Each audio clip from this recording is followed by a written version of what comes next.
Hello and welcome to this video overviewing counselor education. My name is Kristen Kinsevich and I'm a doctoral student at Regent University.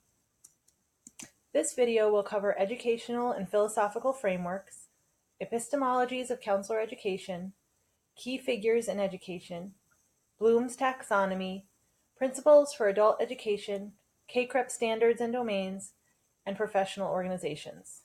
Most of the material is taken from McAuliffe and Erickson, 2011, Handbook of Counselor Preparation, unless otherwise noted. We begin with educational and philosophical frameworks. The McAuliffe and Erickson book emphasize social constructivism and its uses in adult education. But let's overview all of the different frameworks.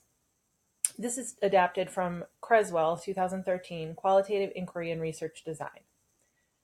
So positivism states that there is a right answer and that we can find it. So research is done to discover the truth.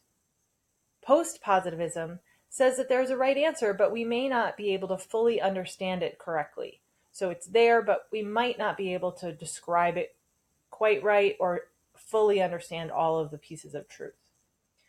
Social constructivism states that there are multiple realities that are constructed as we create shared meaning. Postmodernism suggests that there are multiple realities and multiple ways to view those realities. And pragmatism states that reality is what is useful or what works. Epistemologies of counselor education really is asking the question, how do we come to know? And so there's kind of three different levels. The first is received or conventional knowing, and this is when norms and authority structures dictate what to think.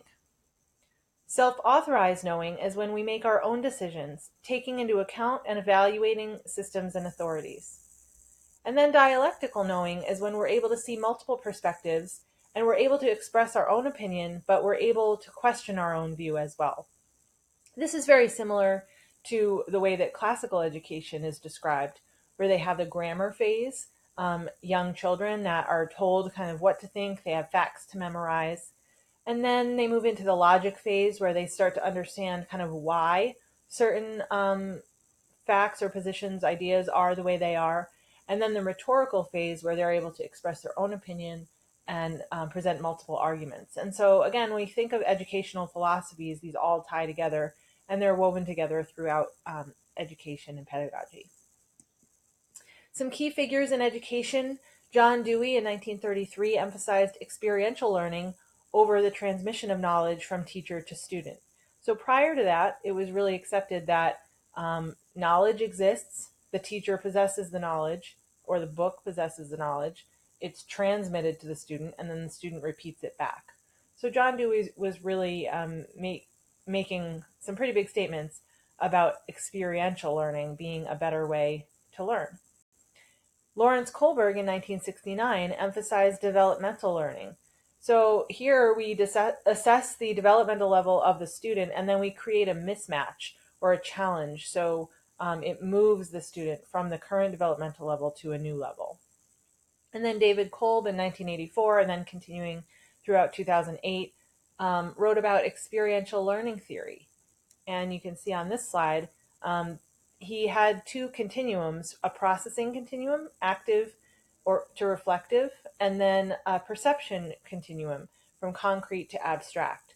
And he talked about how in experiential learning, you're kind of moving through all of these different pieces from feeling, watching, thinking, doing, and so it's all kind of part of that.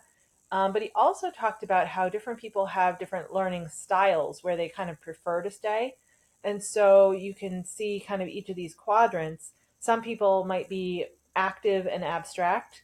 Some people might be active and concrete. Some might be concrete and reflective, and some might be abstract and reflective. And so he had talked about the different styles that people have. Bloom's taxonomy is another way to think about the movement as we learn and grow and develop higher levels of thinking. And so starting here at the bottom, the most basic kind of learning is remembering, just recognizing and recalling facts. Then we begin to understand what those facts mean. And then we can apply them to real life situations. So we start to see those facts or rules, ideas, and say, oh, I can see where this could be used right over here.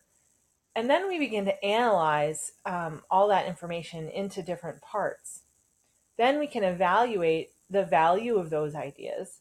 And then we can create new ideas, again, through research and kind of coming up with our own theories and ideas. Vella in 2002 described principles for adult education, and this is important for counselor educators to think about what is really required when you're teaching adults.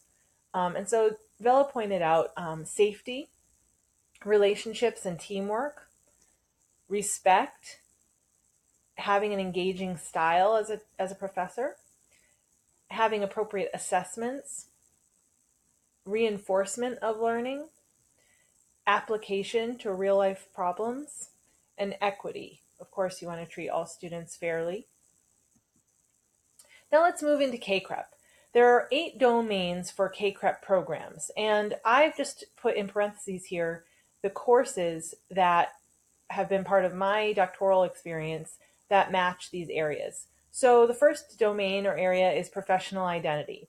And the course that I took in instruction in Counselor Ed really talked a lot about professional identity and professional organizations for counselors. Human growth and development was really rooted in my theories class. Group work, we didn't take a group counseling class, though that was offered in the practicum, but we took marriage and family. And also I think there's elements of group work in program evaluation. Social and cultural foundations, this would be your multicultural class. Career and lifestyle development, career was mixed in with our theories class. Helping professions, that would have been in our supervision class, prevention, and also a little bit of program evaluation. Research and evaluation, we had quantitative, qualitative, and 2 semesters of stats. And appraisal and assessment is when we took our assessments course. So I find it helpful to think about these areas based on my own curriculum that I've been through, even thinking about a master's program that you might have been through, to kind of help remember what these 8 domains are. There's 5 elements of a CACREP syllabus. First, you want to describe your content. What are you going to cover in the class? You would list your outcomes. What do you hope is true at the end of the course for each student? What methods are you going to use to teach the material? What are your required texts? And then a description of your performance evaluation. Are there going to be tests or papers? How are you going to evaluate the student's performance? There's also 5 areas of practice for counselor educators that CACREP lines out. First, obviously, is counseling. Then also we're supervisors and we teach. Hopefully we're engaged in research and scholarship and also leadership within the field and advocacy. Now let's talk about professional organizations, and we'll finish with this.